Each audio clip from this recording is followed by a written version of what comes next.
Bueno, en primer lugar, buenas noches, bienvenidos a El Salvador.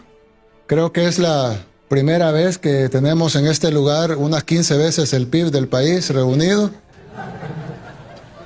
No es broma, ¿eh?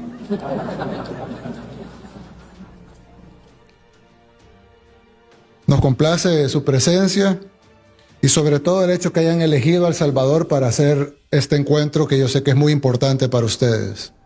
Y también sé que lo pudieron haber hecho en Río de Janeiro, en Cancún, pero decidieron hacerlo aquí, en San Salvador. Y sé que eso es algo muy especial, que nos hayan elegido para realizar este evento tan importante. Este día no solo me dirijo a ustedes como presidente de este hermoso país, aunque obviamente por eso estoy acá y eso es lo que me motiva y sobre lo que vamos a hablar, pero también de alguna manera me dirijo a ustedes como miembro de una familia de empresarios que desde que mi abuelo vino a El Salvador y empezó a trabajar, como muchos de ustedes, que aunque muchos de ustedes representan capitales muy grandes, pero en algunos casos son de primera, segunda o tercera generación. Y sus padres o sus abuelos empezaron con muy poco y construyeron grandes fortunas a base de esfuerzo, trabajo, dedicación. Y creo que lo más importante muchas veces no son los números, sino que son esos ejemplos de superación, de trabajo, de ética, de esfuerzo, de honradez, de guardar un buen nombre, que ustedes le pueden enseñar a sus hijos. Y creo que esa es una de las razones por las cuales existe este evento. Yo sé bien lo que significa trabajar duro para sacar un proyecto adelante. No es fácil sacar un proyecto adelante, no es fácil sacar una empresa adelante. De cada 10 empresas, a veces una sale adelante. Y sabemos también que es la única manera de generar riqueza, con el emprendedurismo, con el empresariado. Riqueza que no solo beneficia al empresariado en sí, sino a todos sus colaboradores, a todos sus proveedores, a todos sus clientes y a la economía del país en general. Y muchas de sus empresas, a diferencia de otras, tienen esa conexión familiar que las mantiene. Hay casos incluso, y ustedes lo sabrán, cada quien en su familia, donde a veces el hijo dice: papá, tengo una mejor oferta de empleo en otro lado. Pero el papá le dice: no, pero acá, que te vamos a pagar menos, pero vas a construir el patrimonio familiar. Y muchas veces el hijo se queda ganando menos, pero construyendo ese patrimonio familiar. Y no solo ganando menos, sino trabajando sin horario y con los reclamos no solo de su jefe, sino además de sus padres. Que no lo van a dejar tranquilo en Navidad, no lo van a dejar tranquilo en Año Nuevo, no lo van a dejar tranquilo en las bodas, en la fiesta, porque le van a estar diciendo algo. Y sus hijos trabajan así, más duro, más difícil, con menos paga, pero construyendo un patrimonio que también es de ellos. Y entonces esa conexión familiar es mucho más importante a veces que el rendimiento inmediato de un ingreso. El Salvador, que es el país que ustedes eligieron para hacer este evento esta vez, como ustedes saben, es un país muy pequeño. No cabían los aviones privados en el aeropuerto. Pero que en los últimos años ha dado cambios grandes, que no se hubieran pensado. Latinoamérica, que aquí están representados 15 países, si no me equivoco, es la zona más peligrosa del mundo. Muchas veces vemos videos de que una tribu en África invadió otra tribu y mataron una gran masacre y decimos: qué barbaridad, ¿cómo puede vivir esa gente ahí? Pero cuando vemos las cifras de homicidios de esos países, son más bajas que paraísos latinoamericanos. Lugares turísticos en Latinoamérica tienen tasas de homicidio más altas que esos lugares que consideramos peligrosos en otros continentes. Latinoamérica, con una población relativamente pequeña, tiene el 40% de los homicidios del mundo. Y no teniendo esos problemas tribales o de antaño, uno dice: ¿por qué? Bueno, porque el crimen organizado se ha permeado en los gobiernos y los ha inhabilitado a hacer lo más fácil que puede hacer un gobierno, que es poner orden y brindarle seguridad a su gente. Además, que es la razón principal de ser del Estado, garantizar la seguridad física y jurídica de sus ciudadanos. Sin embargo, nosotros aquí en El Salvador hemos demostrado que se puede arreglar, y simplemente lo hemos demostrado porque El Salvador era literalmente el país más inseguro de todo el mundo.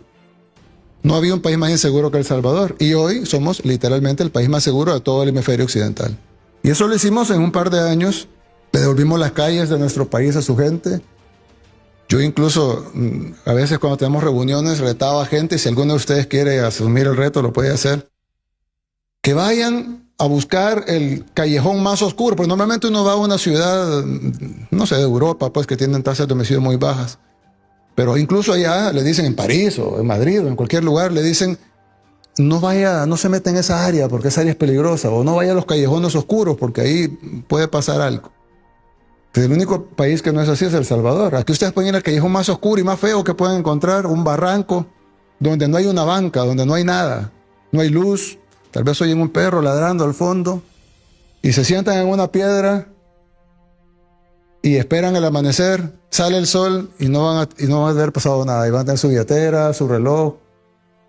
No hay un tan solo milímetro en nuestro país que sea inseguro. No hay un tan solo milímetro.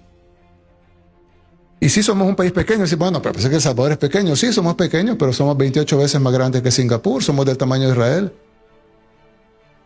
Es un país pequeño, sí, pero no es un país minúsculo. Y si se puede hacer en El Salvador con los recursos de El Salvador, que también son más pequeños, se puede hacer en cualquier país, con recursos más grandes además, y con un problema no tan grave como el nuestro, porque los demás países no son lo que nosotros éramos, que era el país más inseguro de todo el mundo. Y con eso demostramos que no hay reto que no se pueda hacer cuando hay voluntad. Pero ahora vienen otros retos. Ahora tenemos que lograr el crecimiento económico en nuestro país. Y como yo dije una vez, ojalá en el futuro nos recuerden más por el milagro económico que por el milagro en seguridad. Y ahorita que hablábamos con un banco multilateral, me decía, no, es seguro que lo van a conseguir porque tiene todos los ingredientes listos y ya solo falta que haya la inversión y nosotros la vamos a apalancar incluso financieramente. Dije, bueno, sí, pero eso está en teoría. Tiene que pasar en la práctica. Y pues ahí hay un tramo que tendremos que echar a andar. Sin embargo, hemos dado grandes pasos en quitar los cuellos de botella, en quitar los frenos a la inversión, las excesivas regulaciones que no sirven para nada más que para detener el emprendedurismo y la velocidad de la economía. Construir las obras de infraestructura necesarias, hemos concesionado los puertos, estamos construyendo un nuevo aeropuerto, vamos a ampliar el actual y quitar todos esos cuellos de botella que se necesitan para poder crecer más. Lo estamos haciendo igual con la tecnología, con la inteligencia artificial, con la digitalización. Le dimos curso legal al Bitcoin. Con todas esas cosas, lo que estamos tratando no solo es de dar toda la infraestructura y el campo para que sea campo fértil para las empresas y las inversiones, sino además enviarle un mensaje a todos de que El Salvador está abierto para los negocios. Tenemos además las mejores relaciones con el gobierno de Estados Unidos. Yo le decía a unos amigos empresarios de Colombia que ha de ser un poco difícil, que un día están bien y el día siguiente el presidente se tomó un par de tragos más y hay una crisis geopolítica. Pero gracias a Dios yo no tomo y pues no pasa eso. Aquí tenemos una buena relación con el gobierno de Estados Unidos, la mejor según muchos periodistas norteamericanos, independientemente a los que les puede gustar o no la administración Trump, es la administración de los Estados Unidos. Y ahora que está de moda no solo el nearshoring, sino que está de moda el friendshoring, pues vale la pena invertir en El Salvador. Es una reunión de amigos y de familias, pero pues valga el comercial, ¿no? Y pues si yo fuera empresario, activo, pues fui empresario toda mi vida, pero ya no lo soy. Si yo fuera empresario, yo invertiría en dos países ahorita. Invertiría en Estados Unidos y en El Salvador. Claro, porque hay cosas que se pueden hacer en Latinoamérica que no se pueden hacer en Estados Unidos. Por un montón de razones estructurales. Salarios, infraestructura, un montón de sistemas pues son diferentes, impuestos. Pero de nuevo, si estoy en Colombia, que tiene uno de los mejores empresariados de Latinoamérica, pero de repente el gobierno hace algo malo y me pone en crisis el negocio, me devalúa la moneda y pierdo 20% de mis depósitos en un día. En El Salvador no pasa eso. Somos un país dolarizado y con buenas relaciones, en donde su inversión de hoy y es la de mañana, y la predictibilidad que tiene aquí no la tiene en ningún lado. Además, porque tenemos un gobierno con 90% de aprobación popular, y eso da una estabilidad política adicional a la seguridad jurídica y a la seguridad física. Tenemos seguridad en cuanto a la estabilidad política. No voy a mencionar casos de amigos, por supuesto, pero hay casos donde de repente una elección mueve todo. Y de repente un día todo está bien y el otro día todo se pone en riesgo. Eso, gracias a Dios, no se vislumbra en El Salvador en el futuro cercano ni a mediano plazo, ya que la gente está contenta con lo que estamos haciendo. Y estamos seguros que con las inversiones que están viniendo y los proyectos que se están haciendo, pues cada vez va a ser mejor todavía. Y uno de las primeras frutos bajos, el low hanging fruit, es el turismo. El Salvador es el segundo país que más crece en turismo en el mundo. El segundo, después de Qatar, El Salvador, en el mundo. Y es obvio que eso es producto directo de que tenemos un país hermoso que ahora es seguro y se puede visitar. Pero ese low hanging fruit que se llama turismo no es suficiente para desarrollar el país. Necesitamos otras industrias que también crezcan. Necesitamos que crezca la construcción, que está creciendo. Necesitamos que crezca más el agro, la industria, los servicios. Tenemos un déficit habitacional incluso que apoyaría construcción y turismo. Y así, pues todo el ciclo. Pero ese es el reto que tenemos enfrente y nos sentimos, por lo tanto, doblemente honrados de que ustedes hayan escogido este país para tener este evento tan lindo de padres e hijos. Y además de que tenemos aquí en la cena 15 veces el PIB de El Salvador y pues de repente se cae una inversión por ahí, ¿verdad? Además de algunos de ustedes ya las tienen. Y los que no, pueden preguntarle a los que sí, que tienen algunos a la par en las mesas, los sentamos estratégicamente para eso. No, mentira. Pueden consultarle y les dirá cómo es el ambiente aquí con las empresas privadas, con el gobierno, cuando hay de repente todavía un poco de cinta roja en algún lugar que pues dejaron gobiernos anteriores, cómo llegamos rápido y la quitamos y cómo los ayudamos a que nada retrase la inversión y que nada retrase el crecimiento económico de nuestro país. Así que gracias de nuevo, espero que se sientan como en su casa.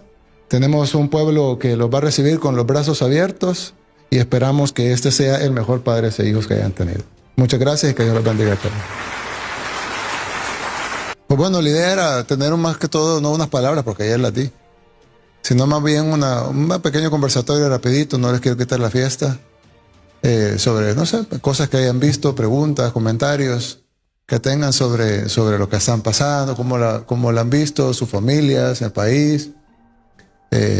Y bueno, aquí, ¿quién quiere tomar la palabra? Señor presidente, primero que todo, muchísimas gracias por recibirnos nuevamente. Un comentario. Escuchamos que usted tiene 90% de aprobación. Y yo les decía a unos amigos durante el día que yo no tengo esa aprobación ni en mi casa. Lo cual lo felicito mucho. Pero eso tiene que ser por algunas causas de acción y decisión que usted ha hecho y ha tomado.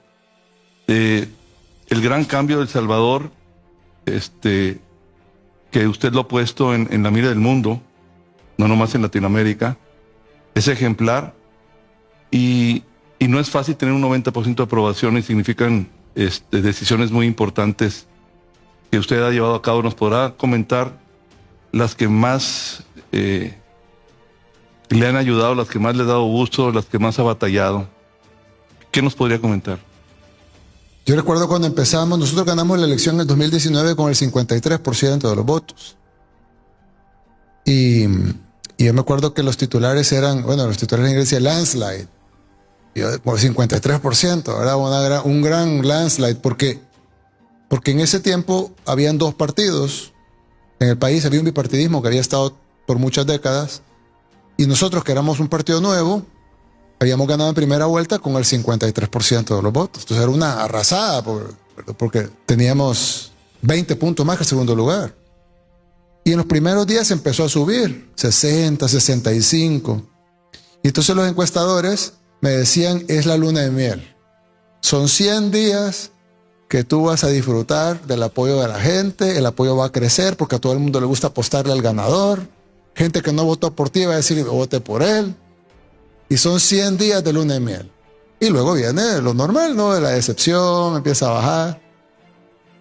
Y entonces, bueno, empezó a subir, llegamos como a 70. Y dije, bueno, ya viene la realidad, ¿no? Pero nunca bajó. Luego vino la pandemia en el 2020 y nosotros sentíamos como que estaba un poco mal la cosa, la oposición se nos vino encima. Y luego uno de los periódicos más fuertes de oposición ha tenido una encuesta muy sólida. Y entonces publican en la portada, el presidente tiene 94.5% de aprobación y el manejo de la pandemia tiene 96.5%. Y luego, cuando entramos en la asamblea, hicimos los cambios que había que hacer. Y sacar esa mafia nos permitió implementar varias políticas. La principal, el programa de seguridad. Hicimos un plan de 6 fases, 7 fases. Perdón. Implementamos la primera, la segunda, la tercera, la cuarta y la quinta. Y antes de poder implementar, mucho antes de poder implementar la sexta, las pandillas nos devolvieron el golpe, digamos, asesinando 87 personas en 3 días. 62 en un día y las otras 15 en los otros 2 días. Se empezó la matanza el viernes en la tarde y terminó el domingo en la mediodía. El sábado asesinaron 62 personas en una población de 6 millones. Ya pueden calcular en sus países. Fue un día horrible, pues horrible, horrible. Recuerdo que el viernes estábamos acá y estábamos en la madrugada del sábado viendo los homicidios, llevábamos como 10.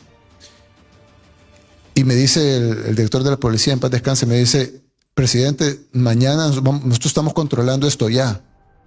Y según la inteligencia policial, nosotros en la mañana tenemos esto controlado. Como me fui a la casa a las 4 de la mañana, me dormí como a las 6.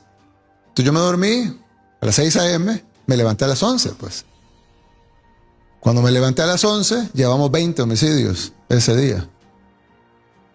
Y entonces, y luego, reunámonos ya ahorita, y me reuní en el despacho de mi casa, y llegaron ahí, llegó mi hermano, creo que llegaste tú también, Sara, llegó varias gente, pues, ministro de Seguridad, ministro de Defensa, director de la policía, presidente de la Asamblea. Y digo, ¿qué está pasando? Y en la reunión, cada 15 minutos nos caía otro muerto. Matan a no sé dónde, matan. Estaban haciendo matanza. Y entonces yo le dije, tenemos que responder. Entonces estamos haciendo, no, tenemos que responder de verdad. Entonces me dice, ¿y qué hacemos? Y yo le digo, esta es una guerra. Y entonces yo le dije, vamos, tenemos que responder con guerra. El presidente del Congreso, ayúdanos, aprueben un régimen de excepción que está en la Constitución y que nos da poderes especiales y vamos a ir a agarrarlos a todos. Bueno, el día siguiente los homicidios se fueron a 0 casi, porque estuvimos on the run, ¿verdad? Entonces salimos y se fueron a esconder. Entonces a las 2 semanas vino la Semana Santa y fue la Semana Santa con más gente en las playas. La gente, estábamos en medio de la guerra, pero la gente se escondieron los pandilleros, ¿verdad? Todo el mundo salió, claro, a nivel local, pues no venía un turista de afuera, pero a nivel local todo el mundo feliz. Y entonces nosotros empezamos a evaluar si de verdad se podían vencer las pandillas o no. Y sí, entendíamos que habíamos logrado una retirada temporal, pero tal vez había que consolidar las ganancias en lugar de irnos a un all-out war que le íbamos a perder. All-in en todo sentido, a ganar o perder. Y recuerdo que estábamos platicando con mi hermano y hablábamos de que los pandilleros tenían aproximadamente un 12 o 14% de la población, familiares, amigos, novios, novio. Ya no se diga clientes, etcétera. Entonces me dice, vamos a perder 20% de aprobación. Yo le dije, sí, pero prefiero gobernar un país viable con el 70% de aprobación y no gobernar un país inviable con el 90%. Entonces nos fuimos a agarrar a todos los pandilleros, aunque se enojaran la mamá, los hijos, los tíos, los hermanos, toda la familia, los amigos, los novios, el esposo. Y sorprendentemente no bajamos, subimos. Bueno, la gente apreciaba tanto la seguridad que incluso los familiares decían, no, pues sí, es que la verdad es que es asesino, pues. Y entonces, ahí inmediatamente subimos o nos mantuvimos, digamos, subí, a veces bajaba 86, 85, subía al 92%. Entonces eso, ha sido una combinación de grandes batallas con pequeñas. Y también creo que hay una sensación en la mayoría del pueblo, pues habrán opositores como siempre, como en cualquier otro lugar, pero hay una sensación de la mayoría del pueblo de que era un gobierno que trabaja por ellos, pues. Que tratamos de hacer lo mejor y que todo lo que estamos haciendo es en pro de lo mismo, en pro de sacar adelante el país y por ende a toda su familia, ¿verdad? Buenas noches, presidente. Mi nombre es Claudia Cisneros de Capriles, de Venezuela, una gran amante de su país. La primera vez que vine fue hace 6 años y he podido comparar todos los logros que han logrado hasta la fecha. Mi pregunta es, ¿cuál es el plan país que tiene? ¿Cuál es el pensamiento para el futuro de los próximos 20 años para El Salvador? La verdad es que y lo hablábamos hace un rato con el señor Rainieri, que es el que desarrolló Punta Cana, que desarrolló 50 años le tomó desarrollar Punta Cana. Y estábamos ahí hablando hace un rato con él. Y nos estaba dando consejos y todo. Y una de las cosas que nos decía es eso, de la visión a largo plazo, ¿no? De como sembrar un árbol. Uno que siembra un árbol no lo ocupa, ¿no? Lo ocupan otros. Igual, por ejemplo, la educación. Invertir en educación puede dar frutos en 5 años, algunos, porque ya se capacita gente y todo, pero frutos grandes es de primera infancia y cuando se vayan graduando y entran a la fuerza laboral son de entre 15 a 20 años. Y por supuesto no vamos a estar ahí. O tal vez lo vamos a ver de nuestra casa, ¿verdad? Ahí con los nietos. El país necesita tener la visión a largo plazo y la visión a corto plazo. A largo plazo, que es la mejor, la que da más frutos, la que es más rentable, la que de verdad pone los cimientos reales para un desarrollo duradero y real. Y la de corto plazo, que sirve para fundamentar en cierta forma de largo plazo, pero también para que la población se mantenga apoyando el proyecto. Lastimosamente somos países pobres con mucha población que no puede pensar a largo plazo, sino que tiene que pensar por ahí en la noche. ¿Qué voy a comer? ¿O qué voy a hacer fin de mes? Ya alguien con un sueldo, digamos. Y entonces tenemos que balancear el largo plazo con el corto plazo o el inmediato, sin caer en el populismo o en despilfarrar el tesoro o en endeudarse para cubrir como pasó en Venezuela, pues, teniendo tanto dinero, la reserva más grande de petróleo del mundo, y la gente viviendo en pobreza. Entonces, nosotros, la seguridad era para nosotros la línea base, porque no se puede desarrollar nada si no hay seguridad. Me puede invertir en educación, en salud, en infraestructura, en empleo, en turismo, lo que sea, pero si no hay seguridad se cae, que son algunas de las amenazas que están teniendo algunos países, México, Colombia. Tener el crimen organizado tomándose las zonas y todo, puede botar 50 años de desarrollo en un mes. Entonces la seguridad es una base y luego sentar la base para tener un desarrollo económico, que eso implica muchas cosas, infraestructura, seguridad jurídica, estabilidad, reglas claras, que haya la mínima regulación posible. Nosotros hemos hablado, por ejemplo, todos los días trabajamos en quitar regulaciones, en hacer leyes más amplias, en invitar, en incentivar la inversión, en hacer más competitivo el país. Y cuando a mí me traen alguna regla, por ejemplo, me dice una ministra, no voy a decir quién, pero me dice, presidente, deberíamos hacer tal cosa y poner una obligación de que el 25% de la inversión tiene que ir para tal cosa. Yo le digo, si fuéramos el único país del mundo, tal vez tuviera sentido hacer eso, pero estamos compitiendo con 190 países más. Entonces muchos empresarios van a decir, ¿para qué voy a invertir ahí? Que mejor voy a invertir allá. Entonces nosotros tenemos que, para poder ser un país competitivo, tenemos que ser la mejor opción dentro de nuestro rubro.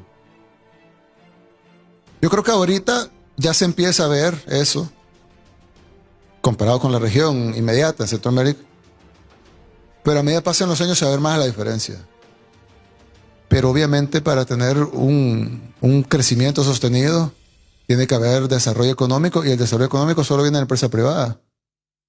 Tuve una reunión con un grupo bancario que está con ustedes en el grupo. Y me decían, presidente, ¿cómo lo apoyamos? Díganos, pues, estamos listos para invertir socialmente aquí. Ahí que lo pueden preguntar en la noche, en la fiesta. Y entonces estamos listos para invertir socialmente, díganos. Y es una familia con mucha conciencia social. Tienen mucho dinero, pero son gente con conciencia que quiere apoyar. Yo le digo, pero lo que necesitamos es que ustedes sean un banco que den muchos créditos a mucha gente. Y incluyan, y hagan mucho crédito de vivienda, y hagan mucho crédito. Sí, pero díganos en qué podemos ayudarle socialmente. Más créditos. Porque yo qué le voy a pedir, si yo le digo regáleme 3 canchas de fútbol, me las da. Pero no es el trabajo de ellos hacer canchas de fútbol. Yo sé que muchos de ustedes hacen canchas de fútbol. Está bien, pues, cada quien hace con su dinero lo que quiere. Pero eso no va a salir en ningún país. O sea, las canchas de fútbol que las haga el gobierno, además que las haga la alcaldía. Pero las empresas tienen que hacer lo que las empresas saben hacer. Y en el caso de un banco, lo que tienen que hacer es dar un montón de créditos y dar más créditos a más gente. Y si quieren hacer un programa social extra, está bueno, pero yo lo que necesito de ellos es que van a abrir aquí en 6 meses, gracias a Dios, es que den más créditos a más gente. Y que si necesitan que les quitemos alguna cinta, como red tape o algo que los esté bloqueando, o excesiva tramitología o algo, que nos digan para poderles no solo ayudar a ellos, que es importante, sino remover esa restricción para que otros bancos puedan también instalarse y competir con ellos. Entonces, nosotros queremos construir eso, tener un país que sea atractivo, competitivo, pujante, y nosotros queremos hacer eso, y que cuando de aquí a 10 años nos parezcamos más con un mejor clima y más bonito, pero como Emiratos Árabes Unidos o como Singapur, y no como Cuba, ¿verdad? Entonces, los blueprints ya están. Latinoamérica no ha sido muy así, lastimosamente somos una región de muy bajo crecimiento. De hecho, me estaban comentando que no tenía yo ese dato, que solo somos el 6% de la economía mundial. O sea, Latinoamérica, que es grande, México, incluyendo México y Brasil. Y si sacamos México y Brasil no queda nada, pero incluyendo México y Brasil, somos el 6% de la economía mundial y el 40% de los asesinatos. Solo para que veamos a dónde competimos, ¿verdad? Y qué es lo que hay que arreglar y qué es lo que hay que bajar y qué es lo que hay que subir. Entonces, nosotros queremos ser un país de full libertad empresarial, capitalista, pro empresa, un gobierno lo más fuerte pero pequeño posible, que no tenga grasa, solo músculo, pero que ese músculo vaya a enseñar a pescar, a invertir en educación, a invertir en infraestructura productiva, infraestructura en salud, claro. Invertir en infraestructura, invertir en esos proyectos de país. Si vamos a desarrollar un destino, pues está bien, hay que hoteles, restaurantes, pero requiere inversión pública también, ¿no? Puerto, aeropuerto, carreteras. Entonces trabajar de la mano con un gobierno que sea fuerte pero pequeño y que sea de puro músculo para invertir y acompañar al sector privado en el desarrollo de la economía. La mayoría de los que estamos aquí venimos porque asistimos cada año a un evento similar en algún país. Pero esta vez tuvo un componente, por lo que yo he platicado con casi todos mis amigos, hubo el componente que queríamos hablar con el presidente de El Salvador. ¿Cuál es el consejo que nos da? Porque tenemos unas problemáticas similares en América Latina y usted ha logrado cosas que pensábamos que no se podían lograr, empezando por el tema de la seguridad. Pero hoy con sus explicaciones nos lleva muchísimo más allá de la seguridad. Ya nos lleva a ver la mejoría económica, etcétera, etcétera. Y yo pienso que finalmente he tenido el placer de ser amigo de expresidentes de países jóvenes como usted, que cuando son muy jóvenes y algún día terminará, pues es peor que sigue, ¿no? Entonces yo lo que le quiero invitar y pedir es a que vaya haciendo un pedacito de su tiempo en ver qué sigue y empiece usted a ver una cosa más internacional de cómo ayudarnos a más. O sea, qué bueno que está usted enfocado en El Salvador y que lo va a sacar adelante, pero empiece a regalarnos tantito tiempo a América Latina y al mundo, porque creo que usted es una persona que tiene mucho que aportar en ese sentido.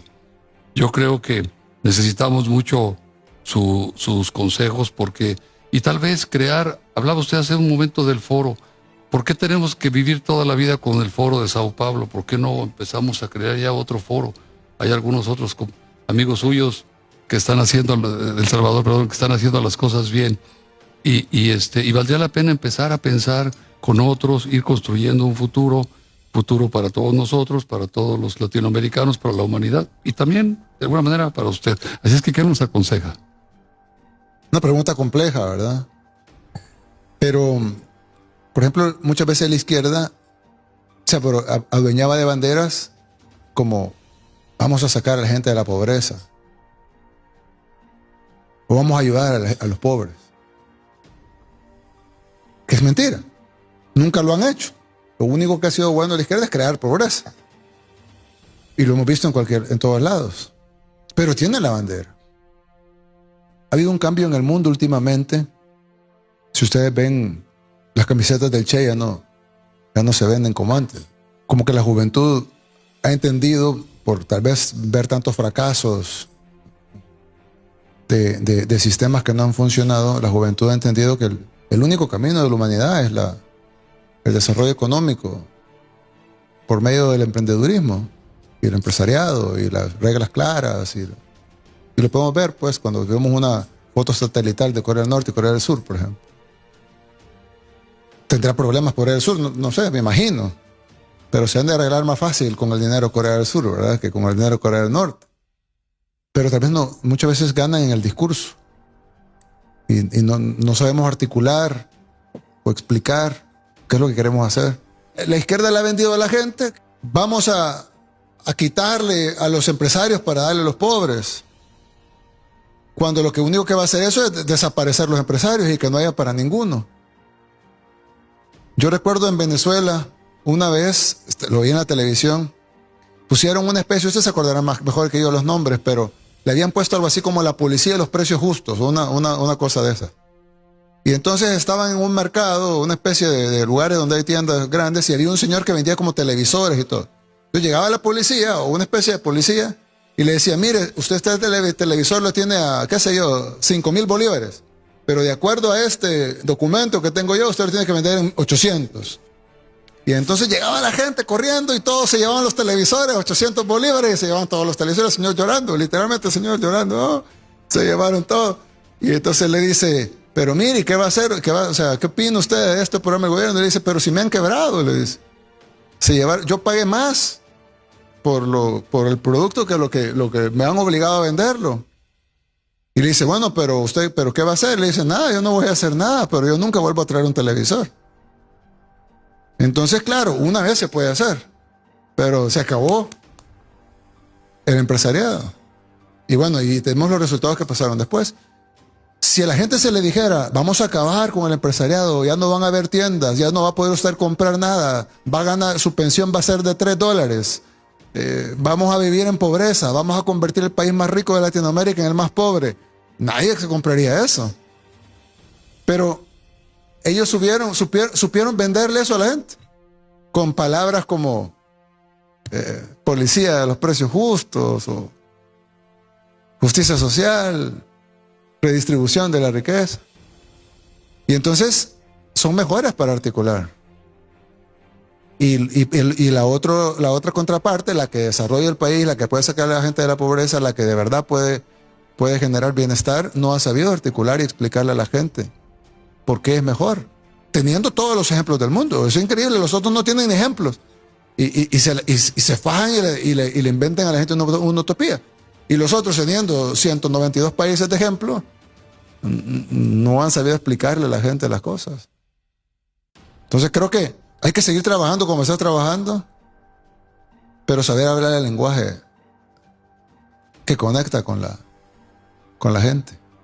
Nuestros políticos buenos deben de saber convencer a la gente de quiénes son los buenos.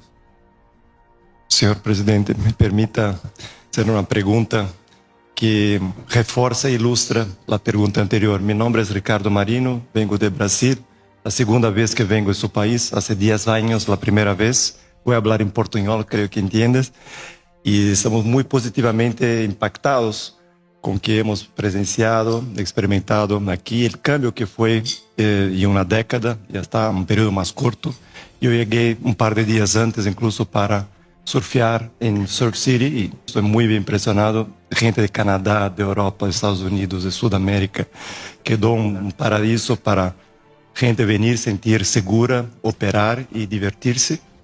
Creo que esa visión de largo plazo con educación va a se materializar y vamos a seguir volviendo. Y para ilustrar la pregunta anterior, en nuestro caso en Brasil, una isla bastante grande, creo que el principal problema es el problema de seguridad, de homicidios, y la más importante empresa multilatina que hay en Brasil con actuación regional es el PCC. PCC, el primer comando de la capital, organización criminal que empezó en el estado de São Paulo, fue a nivel federal y hoy tiene tentáculos internacionales en Bolivia, en Ecuador, en Paraguay, en Uruguay. Son muy fluidos, operan terrorismo doméstico, asaltan, secuestran, roban bancos, matan, y lavado de dinero con gasolinera, con real estate, con hoteles, con todo. Entonces son la empresa más importante hoy de Brasil y necesitamos urgentemente de una consultoría, necesitamos de consejos. Sabemos que tenemos un gobierno de centro-izquierda con ideología un poco obsoleta y retrógrada, pero hay muchos gobernadores de estados importantes de Brasil con mentalidad abierta y queriendo ayudar y tener una solución. Por eso me gustaría que en nombre de los brasileños, somos pocos, somos 13 en esta ocasión, invitarle a visitar a Brasil y compartir su experiencia tan exitosa desde El Salvador. Gracias. Muchas gracias. Sí, solo para acotar algo. Yo creo que no hay gobierno que no pueda eliminar la delincuencia. Es absurdo. El Leviatán, el Estado, siempre es más fuerte que cualquier organización criminal. Nosotros lo demostramos, era el país más inseguro del mundo y ahora es el más seguro del hemisferio. Y claro, esa organización criminal de Brasil es mucho más grande, pero también el Estado de Brasil es mucho más grande y fuerte y poderoso que la organización criminal.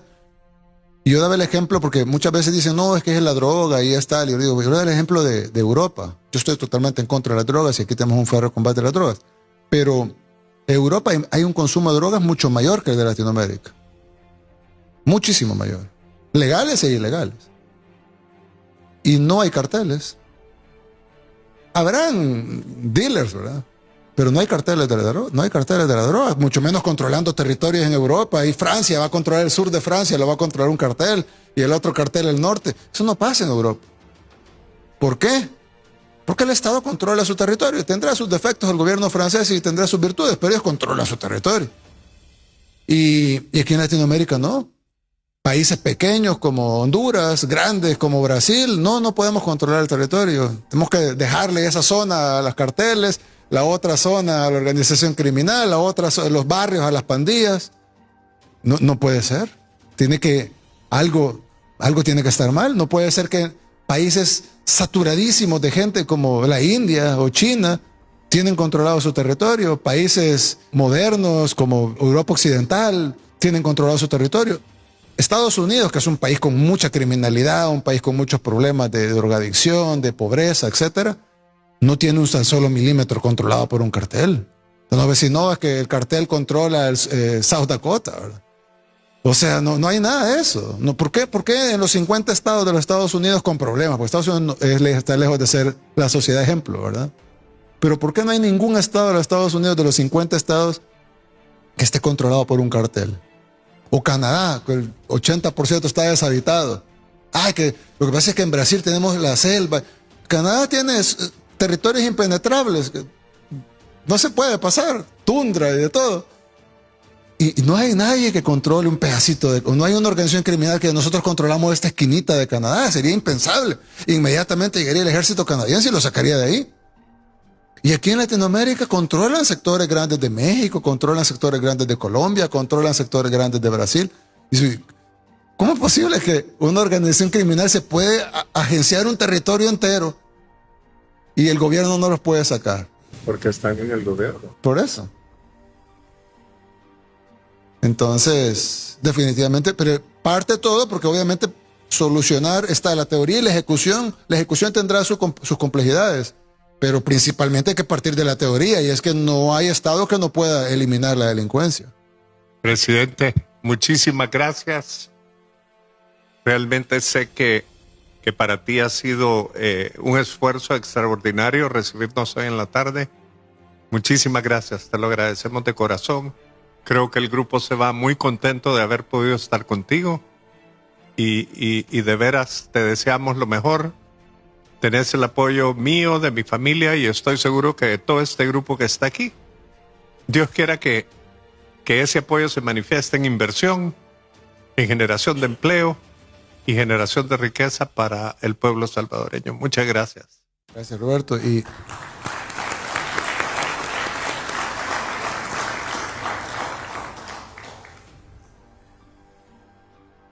algo más importante que el dinero, ustedes tienen mucha credibilidad en sus países, sobre todo con los sectores empresariales. Entonces, algunos por su naturaleza de su negocio, de repente pues no es factible o invertir en El Salvador a corto plazo, ¿no? Pero de repente tendrán ahí en la Cámara o en la gremial, tendrán al de la par y le puede decir, mira, estoy viendo si invierto, pongo una planta o no estoy seguro si pongo un hotel, estoy viendo si invierto en agricultura. Bueno, venía la gente de ayer, no están aquí los de Chiquita. Hablábamos ayer de que, bueno, ustedes no vinieron aquí a poner nada, vinieron al evento, pero lo hablamos, exacto, pero lo hablamos y de repente me dice, bueno, pues se puede, claro que se puede, le digo. Entonces, claro, pero no siempre es tan fácil, ¿no? Pero si no, en el caso de ustedes, pues ya lo hablamos que sí. Pero los que no pueden, pues por lo menos pongan la buena palabra con las gremiales empresariales y los sectores productivos en los países de nuestra región, que puede ser el 6% de la economía, pero es una región diversa, rica, pujante, con un gran potencial y con un sector empresarial muy fuerte y muy resiliente, además, a pesar de todas las dificultades que han habido. Pongan la buena palabra sobre El Salvador y eso va a valer mucho para nosotros. Tal vez mi nombre es Juan José Gutiérrez. Nosotros somos guatemaltecos. Pero el pollo campero es salvadoreño. Ayer le pregunté lo del pollo. El pollo campero es salvadoreño. Sin ninguna duda. Nosotros somos guatemaltecos, señor presidente. Aquí me acompaña mi primo Felipe. Yo estoy a cargo, como ha de saber, de la industria nuestra alimenticia, y Felipe hoy maneja todo lo que es capital, básicamente energía, en el caso de la inversión en El Salvador. Y nos acompaña también allá mi primo Juan Luis, que es el presidente, el chairman de nuestro board. Tal vez sí, para compartir con la mesa, nosotros siendo guatemaltecos, pero de corazón también salvadoreños, nacimos en el 2020, en el 1920, perdón, somos tercera generación de la familia, nacimos en 1920, mi abuelo, asturiano. De ahí para acá la historia es muy larga, pero lo que voy a decir es de que a finales del 69, nosotros pusimos un primer pie en El Salvador, y desde ese día nos hicimos salvadoreños.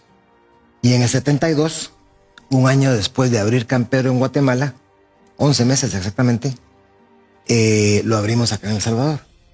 Y desde ese entonces, Pollo Campero... ¿No fue al revés? No. Pero si usted gusta, yo voy a decir que fue al revés. La narrativa la podemos cambiar. Pero fueron 11 meses, casi simultáneos. Eso vamos a hacer. Y desde ese día, Pollo Campero fue tan guatemalteco como tú, como tan salvadoreño como tú. Claro. Campaña que han de recordar muchos por acá. Sí. Lo que quiero compartir con usted y con todos nuestros amigos empresarios, nosotros desde esa época trabajamos acá. Hoy tenemos poco más de 9,000 empleados en El Salvador. Operamos en la industria harinera, en la avicultura, operamos en la industria de comida rápida, restaurantes, hacemos pasta, hacemos galletas, y obviamente energía limpia. Usted resolvió todos los problemas que nos aquejan y no nos dejan producir a nosotros en Guatemala y en Honduras. Todos están resueltos. Lástima que hay fronteras. Quisiéramos que no fuera así. Hemos vivido el cambio, la transición y la transformación que este país ha sufrido para bien. Creo que Honduras y Guatemala están lejos, lamentablemente muy lejos, de poder enrumbarse en esta ruta. Lamentablemente la izquierda en nuestros países está 24/7 trabajando en la narrativa y tratando de llegar al poder. Y la derecha, estamos aquí, trabajando, produciendo. Y es esos casos especiales como el suyo, el del presidente Milei, posiblemente el del presidente Trump, outsiders, gente que viene de afuera. La política tradicional está podrida, no sirve, no nos va a llevar a ningún lado. Necesitamos que América Latina haya empresarios, gente que venga de los negocios. Es como que un padre, un sacerdote, dé consejos a un matrimonio, matrimoniales, cuando él nunca se casó. Entonces producir, levantar un país, hacerlo trabajar, hacer las cosas bien, eso solo lo puede hacer alguien que ya lo hizo antes, un empresario. Y por eso es que El Salvador es como ese. El gran secreto y la receta en este país es que hoy lo dirige un empresario. Alguien que sabe lo que cuesta el dinero, lo que sabe producir y lo sabe lo rápido que se va. Yo lo felicito, le agradezco. Es su segundo término y diciendo que somos lo que somos, dirán cómo es posible que no lo conociéramos todavía. Y es que nosotros nunca tocamos las puertas del gobierno a menos que necesiten algo de nosotros, algún apoyo o que podamos de alguna manera servir en alguna forma. Pero yo creo que la historia del estadio sí puede funcionar acá. Y es que más allá de que cada uno construyamos un estadio de fútbol, y perdón por el ejemplo, porque ¿por qué no entre todos construimos un Bernabéu que abarque a todo el país? Porque este país está listo para recibir no solo inversión nueva, sino para hacer crecer la que ya tiene. Nosotros en los últimos 18 meses hemos invertido acá $130 millones orgánicamente. Sabemos de gente que quiere invertir acá. Por ejemplo, CBC, ya habrá escuchado usted, y otras empresas quieren venir a invertir acá. Las condiciones están dadas y lo que hace falta, porque todo lleva a su velocidad, la salud, la educación, eso va a ir a su paso. Pero creo que el boom económico, ese sí hay que darle un electroshock, y eso debiéramos poderlo hacer. Debiéramos poderlo hacer. Darle a la economía un electroshock con una importante y fuerte inversión que genere trabajo. Porque lo que sí se hace falta o necesita ahorita es que la economía haga un boom rápido, que se mueva rápido. Lo demás está resuelto. La gente ya no se queja de nada. Y ese es el resultado de su 90% de popularidad. Lo entendemos, lo conocemos y lo vivimos. Éramos víctimas de extorsiones, empleados que nos mataban, empleados que no llegaban a trabajar y que pagaban extorsiones a los maderos. Eso ha cambiado totalmente. Este país es otro. Venimos una vez al mes, lo vemos muy seguido, vemos lo que está construyendo. Ya usted en infraestructura está haciendo un excelente trabajo. En Guatemala, por ejemplo, tenemos sobrecostos mensuales millonarios, de ver 25, 30 buques en el Pacífico esperando turno para desembarcar, en el Atlántico igual, perdiendo competitividad. Yo creo que aquí con poco podemos hacer mucho. Y cuente con nosotros. Bueno, muchas gracias. Presidente, de nuevo, mil gracias por atendernos. Gracias. Encantado. Gracias. Gracias.